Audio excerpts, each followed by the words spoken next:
Presentation and organisation of material. इसमें देखते हैं कि जो लर्निंग मटेरियल होता है उसे प्रॉपरली प्लान और ऑर्गेनाइज करना चाहिए। जो बच्चे को हमें सिखाना है उसको हमें पहले से प्लानिंग उसकी करके रखनी चाहिए, उसके बाद सिस्टमेटिकली ऑर्गेनाइज कर लेना चाहिए। हम ये देखते हैं कि अगर हम ऐसे कंटेंट को उन ग्रेड्स में डाल देते हैं जिन ग्रेड की एज के हिसाब से वो कंटेंट सुपीरियर है या ज़्यादा लेवल हाई है उसका, जो बच्चा नहीं सीख पाता है, उसको दिक्कत हो सकती है।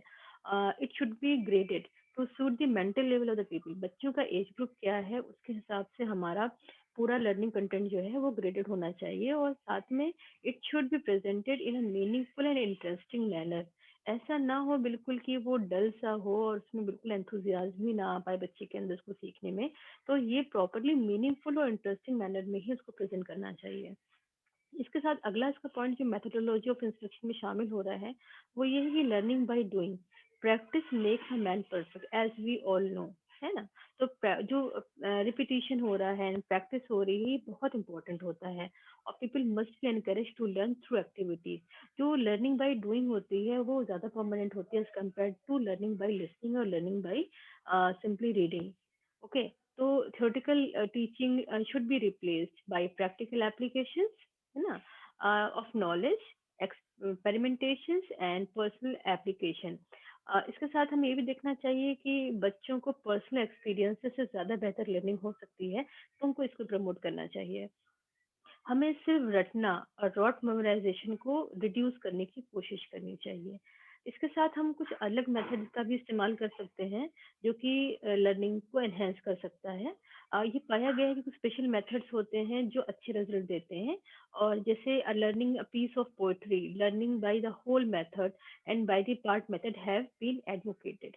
तो हम ये देखते हैं कि जो हमें एक लर्निंग करनी है, एक पीस ऑफ पोएट्री लर्न करनी है, उसको हम लर्न बाय होल मेथड कर सकते हैं, बाय पार्ट पार्ट मेथड भी कर सकते हैं।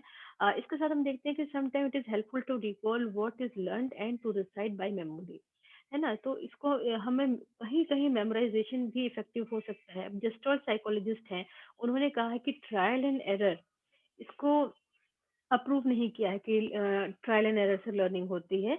ये एडवोकेट करते हैं कि हमें लर्निंग बाय इंसाइट होती है। हमारी जो लर्निंग होती है वो कहीं ना संज्ञात्मक लर्निंग हम करते हैं, और ये discourage mechanical repetition without understanding.